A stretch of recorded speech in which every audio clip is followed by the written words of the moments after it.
जय हिंद, वंदे मातरम। ओम। सभी योग प्रेमी भाइयों और बहनों को मेरा सादर नमस्कार। हरियाणा योग परिषद का अभिनंदन करते हुए हरियाणा योग परिषद आदरणीय भाई डॉक्टर जयदीप आर्य जी और हमारी पूरी टीम बहुत प्रखरता के साथ कार्य कर रही है। कोरोना के इस समय भी जहां कार्य करना बहुत मुश्किल है, लगभग असंभव है, उसमें भी बहुत सक्रियता के साथ ऑनलाइन चीज़ों के साथ लगातार इन चीज़ों को बढ़ावा दिया जा रहा है, लगातार ये कार्य किया जा रहा है। तो मैं हरियाणा योग परिषद के सारे सदस्यों को इस बात के लिए उनका अभिनंदन करता हूं और उन्होंने एक बड़ी योजना बनाकर, एक बड़ा विजन रख के, एक बड़ी योजना के साथ ये कार्य शुरू किया है।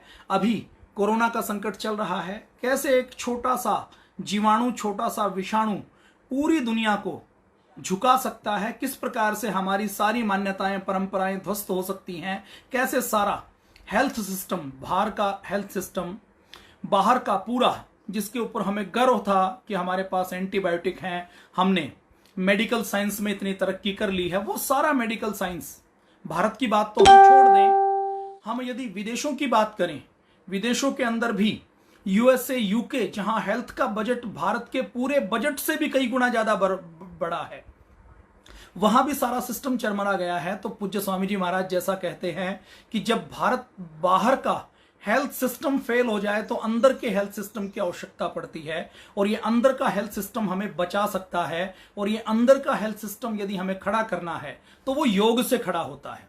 पूरी दुनिया में अब ये लगभग प्रमाणित हो चुका है कि चीन बहुत आक्रमणकारी देश है। चीन की दृष्टि, चीन की वाणी, चीन का व्यवहार, चीन का विचार पूरी तरह से साम्राज्यवादी है, पूरी दुनिया में अस्थिरता पैदा करने वाला है। और ये कोरोना वायरस भी कहीं ना कहीं जेनेटिकली मॉडिफाइड वायरस है, जिस प्रकार से ये म्यूटेट कर रहा है। जो इसकी हम बात करें तो इसका स्ट्रक्चर इटली में कुछ और है, यूके में कुछ और है, यूएसए में कुछ और है, तो ये भारत में कुछ और है। तो ये कोरोना का जो षड्यंत्र है, ये पूरा हो सकता है कि मेडिकल लॉबी का षड्यंत्र हो, कि पूरी दुनिया के लोगों को हमें वैक्सीन बेचना है, और यदि अकेला कोरोना के वैक्सीन को जो कंपनी या जो देश बेचेगा वो कई 100 लाख करोड़ रुपए कमा सकता है, बना सकता है। और ये वैक्सीन का व्यापार ऐसे ही चलता रहेगा जब तक हम अपने अंदर की इम्यूनिटी को बूस्ट नहीं करेंगे। और अंदर की इम्यूनिटी को बूस्ट करने का केवल एक ही तरीका है, वो योग का है। दुनिया के दूसरे देश तो षड्यंत्र कर रहे हैं कि कोरोना जैसे वायरस बनाएं, फिर उसका वैक्सीन बनाएं और वैक्सीन बेचकर वो पैसे कमाएं। भारत, हमारे ऋषि मुनियों के पास योग है, हमने किसी को दुख नहीं दिया कोरोना के रूप में, किसी को मारा नहीं, कोई षड्यंत्र नहीं किया। यदि हम अपने योग की ताकत को पहचान लें, केवल हम अपने योग को एक्सपोर्ट करें। चाइना आज पूरे ग्लोबल फैक्ट्री बना हुआ है, वो सब कुछ एक्सपोर्ट करता है, तो जितना वो सब कुछ एक्सपोर्ट करके कमा रहा है, उतना हम योग और आयुर्वेद के ऊपर शोध करके कमा सकते हैं। आज कोई व्यक्ति, कोई देश या कंपनी वैक्सीन बेचेगी, उस वैक्सीन से जो वो कमाई कर सकती है, उससे कई गुना ज्यादा कमाई हम योग के माध्यम से कर सकते हैं। पूरी दुनिया को हम योग एक्सपोर्ट कर सकते हैं, पूरी दुनिया को हम आयुर्वेद एक्सपोर्ट कर सकते हैं। पूरी दुनिया में इम्यूनिटी कैसे बढ़े, ये तौर तरीके जो हमारे महर्षि चरक से लेकर महर्षि सुश्रुत ने बताए, उन सबको हम एक्सपोर्ट कर सकते हैं। तो हम, भारत की एक प्रकृति रही है, भारत कभी भी दुख का एक्सपोर्ट नहीं करता, कभी भी पेन नहीं देता। भारत की प्रकृति रही है कि भारत वसुदैव कुटुंबकम को मानता है, भारत पूरी दुनिया को एक घर मानता है, और पूरी दुनिया, पूरी मानवता के कल्याण की बात करता है।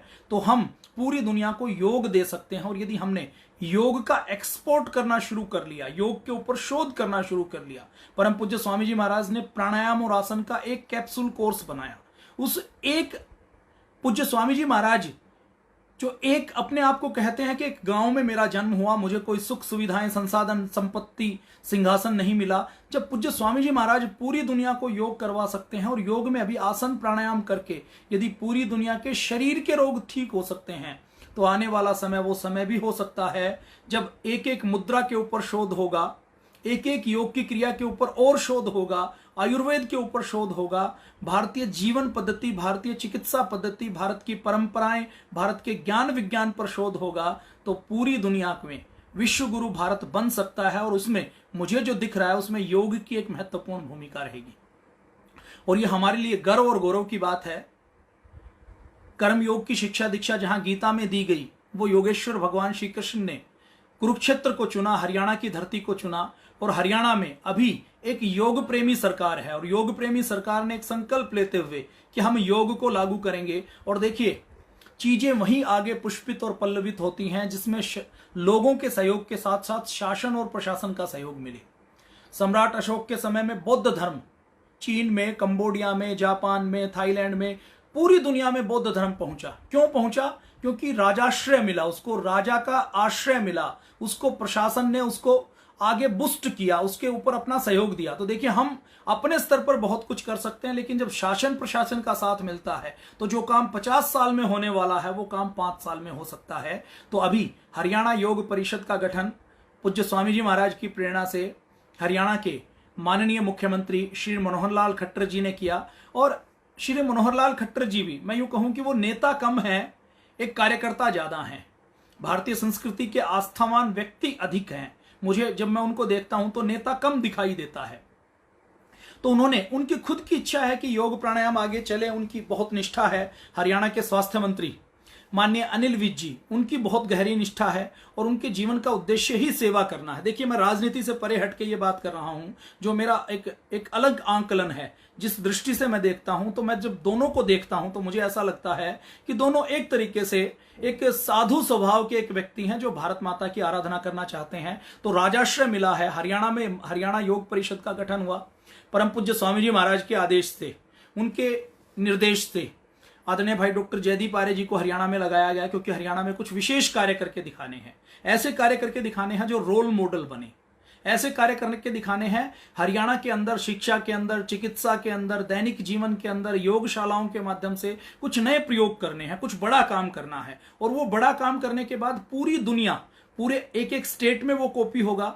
जैसे अभी हमारे यहां से किसान इजराइल के अंदर इरिगेशन देखने के लिए जाते हैं ना, कि ड्रॉप इरिगेशन कैसे होगी, हम ये खेती कैसे देखें, हम ये टेक्नोलॉजी कैसे देखें, हम ये सीवरेज की व्यवस्था विदेशों में कैसे देखें। ऐसे आने वाले समय में हम वो दिन देखेंगे, आप और हम मिलकर, जब पूरी दुनिया के लोग आकर देखेंगे कि भारत के अंदर शिक्षा व्यवस्था, भारत के योग को प्रयोग करके कैसे उन्होंने बैक्टीरिया से होने वाली, वायरस से होने वाली डिजीज को रोका है, किस प्रकार से उन्होंने अपने जीवन स्तर को ऊंचा उठाया है। देखिए, सुखी होना और समृद्ध होना और संपत्तिवान होना तीनों अलग अलग चीजें हैं। सुशांत सिंह राजपूत जी ने आत्महत्या कर ली। निश्चित तौर पर यदि सुशांत सिंह राजपूत को बचपन में योग पढ़ाया जाता, अष्टांग योग पढ़ाया जाता, यम नियम पढ़ाए जाते, शोच, संतोष, सुख के बारे में पढ़ाया जाता, तो वो आत्महत्या नहीं कर सकते थे। सुशांत सिंह राजपूत, अगर मैं कहूं कि इस भारत में 135 करोड़ की आबादी है, तो इस 35 करोड़ की आबादी में से ऊपर वाले आप बात करें तो ऊपर वाले 35 लाख में तो आते होंगे। 35 लाख में आते आते उनको फिल्म नहीं मिली, कोई बात नहीं है। मैं ये कहता हूं कि यदि वो कहीं फीता काटने भी जाएं, शोरूम का, ज्वेलरी के शोरूम का, कहीं और 2 टायर 3 टायर सिटी के अंदर जाएं, तो ऐसे लोग उनको मिलेंगे जो उनको फीता काटने के लिए 1 घंटे के लिए 2 से 3 लाख रुपए उनको दे देंगे।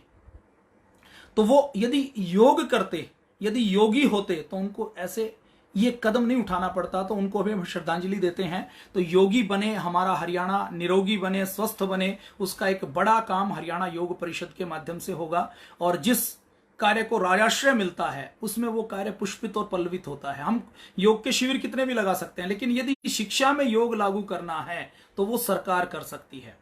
हम योग का घर घर जाकर उपचार बता सकते हैं, घरेलू उपचार बता सकते हैं, हम योग का प्रचार प्रसार कर सकते हैं। हम बहुत ताकत लगाएंगे, जितना काम होगा उतना सरकार एक आदेश से कर सकती है। जितने प्राइमरी हेल्थ क्लिनिक हैं उसके अंदर वो एक प्रावधान कर सकती है कि जो डॉक्टर है उसके पास जिन बीमारियों के लोग आएंगे जिसका योग से उपचार हो सकता है, पहले उसको लिखित में उसको प्रेस्क्राइब करना पड़ेगा। एक एक योग वॉलंटियर की, योग शिक्षक की, योग टीचर की ड्यूटी वहां पर लगाया जा सकता है। तो सरकार ये काम करती है। आपका और हमारा दायित्व तो एक और है, हमें यह भी ध्यान रखना है कि योग केवल सरकारी ना बनकर रह जाए, उसमें जो लोग जाएं वो ऐसे नहीं हो कि केवल डिग्री ले ली तो डिग्री के आधार पर नौकरी करनी है। उसमें वो लोग जाएं, उसमें ऐसे लोग जाएं जो मिशनरी हों, जो सरकार से तनख्वाह नहीं लें, सरकार से केवल मानदेय के आधार पर अपने घर परिवार का भरण पोषण लें और जो योग के उत्थान के लिए, उन्नयन के लिए काम करें। जैसे हमारी जितनी भी सामाजिक संस्थाएं हैं उसमें प्रमुखता से मैं बात करूं तो पतंजलि योग समिति, भारत स्वाभिमान, महिला पतंजलि योग समिति, युवा भारत, पतंजलि किसान सेवा समिति, हमरू स्वाभिमान, और उसके बाद आर्ट ऑफ लिविंग, हमारे राष्ट्रीय स्वयंसेवक संघ के परिवार की जितनी आरोग्य भारती से लेकर जितनी संस्थाएं हैं, पूज्य सदगुरु जग्गी वासुदेव जी, परम पूज्य श्री श्री रविशंकर जी, हमारे जितने भी योग गुरु हैं जिन्होंने पूरी दुनिया में योग को पहुंचाया। कुछ लोग पतंजलि योगपीठ पूज्य स्वामी जी महाराज से पहले से लगे हुए थे, कुछ बाद में लगे, तो उन सब का भी हम अभिनंदन करते हैं। तो हमारा एक दायित्व और भी है कि इस योग को हमें राजकीय कार्य बनाकर राजाश्रय के साथ इसको आगे लेकर जाना है, और इसके लिए आवश्यक है इसमें मिशनरी व्यक्ति हो, इसमें भाई जयदीप आर्य जी जैसे व्यक्ति हों, इसमें ऐसे व्यक्ति हों जो इस योग को उस मिशन के साथ करें।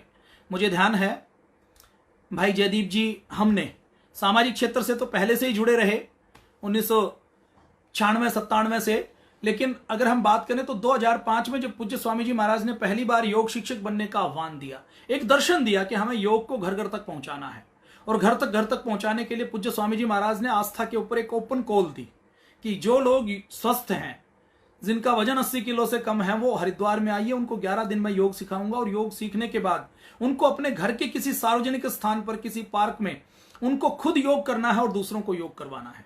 और ऐसे पूज्य स्वामी जी महाराज ने 2500-3000 लोगों को 2005 में हरिद्वार के भूपतवाला में बांस के टेंट के नीचे उनको ट्रेनिंग दी। हम वहां पर पहुंचे, पहले साल ही पहुंचे, और वहां से पहुंच के जब निकले तो योग से कोई मानदेय लेने का उद्देश्य नहीं था, ये उद्देश्य था कि ये योग भारतीय संस्कृति है, इसको हमें घर घर तक पहुंचाना है। तो हमने आदरणीय भाई डॉक्टर जयदीप आर्य जी ने करनाल में मुझे लगता है 100 से अधिक, और ये जो शिविर 1 दिन के 2 दिन के शिविर नहीं, 5 से 7 दिन के शिविर, सुबह शाम शिविर, सुबह 2 शिविर हो सकते हैं तो 5 से 6:30 बजे तक एक शिविर, 7 से 8 बजे तक दूसरा शिविर, ऐसे हजारों शिविर लगाए, हजारों कार्यक्रम किए। और ये शिविर लगाने के पीछे कोई ये उद्देश्य नहीं था कि हमें कहीं से कुछ कोई इससे आर्थिक लाभ कमाना है। इसका उद्देश्य एक ही था कि हमें लोगों को स्वास्थ्य देना है। इस मिशन के साथ, इस उद्देश्य के साथ ये यात्रा शुरू की गई थी। और ये प्रसन्नता की बात है कि आज पूरी दुनिया में देखिए 2005 में लोग योग करते थे, 2005 से और पहले मैं जाऊं 1995 में, तो पूज्य स्वामी जी महाराज ने जब योग करवाना शुरू किया तो लोग ये मानते थे कि योग करेंगे तो ठीक है, थोड़ा सा जोड़ों का हिला डुला लेंगे तो जोड़ों का दर्द थोड़ा ठीक हो जाएगा, लेकिन योग से बीपी ठीक होता है, योग से डायबिटीज ठीक होता है, योग से माइग्रेन ठीक होता है, योग से नर्वस सिस्टम ठीक होता है, योग से किडनी ठीक होती है, योग से पथरी निकलती है,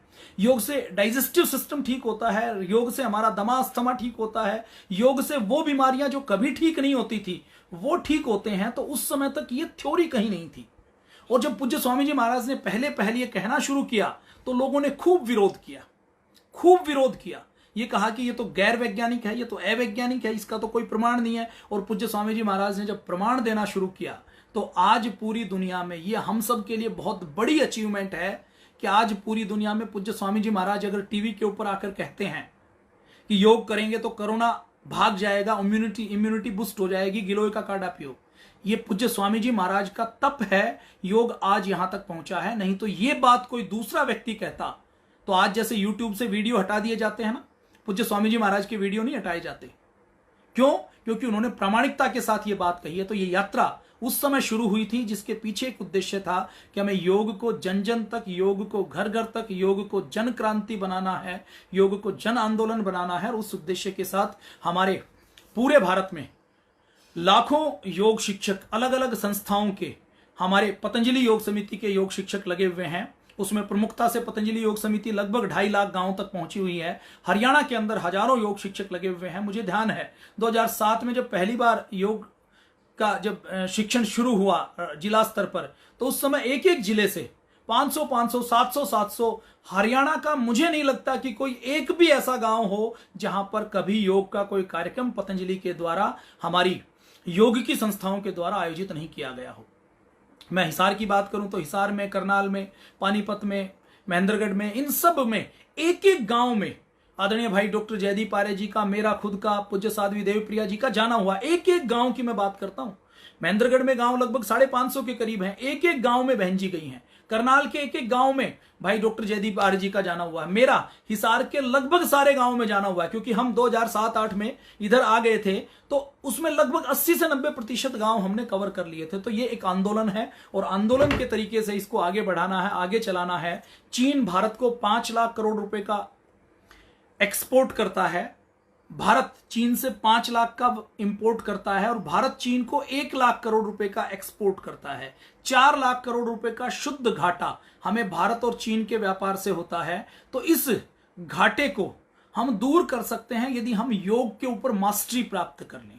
चीन में हमारा एक पतंजलि योग यूनिवर्सिटी से पढ़ा हुआ एक भाई है, रवि नाम का, फेसबुक के ऊपर भी अवेलेबल है, आप उनको सर्च भी कर सकते हैं। तो वो चीन में योगा स्टूडियो में योगा सिखा रहा है। चीन के लोग योग करना चाहते हैं, योग सीखना चाहते हैं, तो चीन को हम योग एक्सपोर्ट कर सकते हैं। और चीन को योग एक्सपोर्ट करके, चीन तो कोरोना एक्सपोर्ट कर रहा है, चीन को योग एक्सपोर्ट करके हम एक्सपोर्ट में एक्सपोर्ट का हब भी बन सकते हैं। लेकिन उसके लिए हमें योग को अपने एक एक युवा तक, एक एक व्यक्ति तक पहुंचाना होगा। हरियाणा योग परिषद बहुत अच्छा कार्य कर रही है और हम उनको इस बात के लिए बधाई देते हैं, साधुवाद देते हैं। और एक अच्छा माहौल हरियाणा में बना हुआ है और ये आशा करते हैं कि हरियाणा में योग के क्षेत्र में कुछ ऐसा मॉडल बनेगा कि विदेशों से प्रतिनिधि मंडल आएंगे कि वो आकर देखेंगे कि योग के माध्यम से कैसे बच्चों के अंदर मोबाइल का एडिक्शन कम किया जाए, कैसे बच्चों के अंदर से हम योग के प्रयोग करने से कैसे बच्चों को सुखी बना सकते हैं, स्वावलंबी बना सकते हैं, उनका जीवन अच्छा कर सकते हैं, सुसाइडल रेट कैसे हम कर सकते हैं, योगशालाएं कैसे स्थापित कर सकते हैं, पीएचसी में योग कैसे लागू कर सकते हैं, शिक्षा में योग कैसे लागू कर सकते हैं, योग का शोध कैसे कर सकते हैं, योग के वर्ल्ड रिकॉर्ड कैसे बना सकते हैं। देखिए, किसी भी एक काम को हम करते हैं, बहुत परफेक्शन के साथ करते हैं, तो उसी काम के मास्टर बन जाते हैं। कोई एक देश, इजराइल जैसा देश जो मरुस्थल का देश रहा, जहां पीने के लिए मीठा पानी नहीं, खारा पानी जिसके यहां रहा, उस देश के अंदर भी लोगों ने जब संकल्प किया तो उस देश को बहुत शक्तिशाली और स्वावलंबी बना दिया। तो एक संकल्प के साथ जब कोई एक व्यक्तियों का समूह लगता है तो वो बड़ा काम कर पाता है।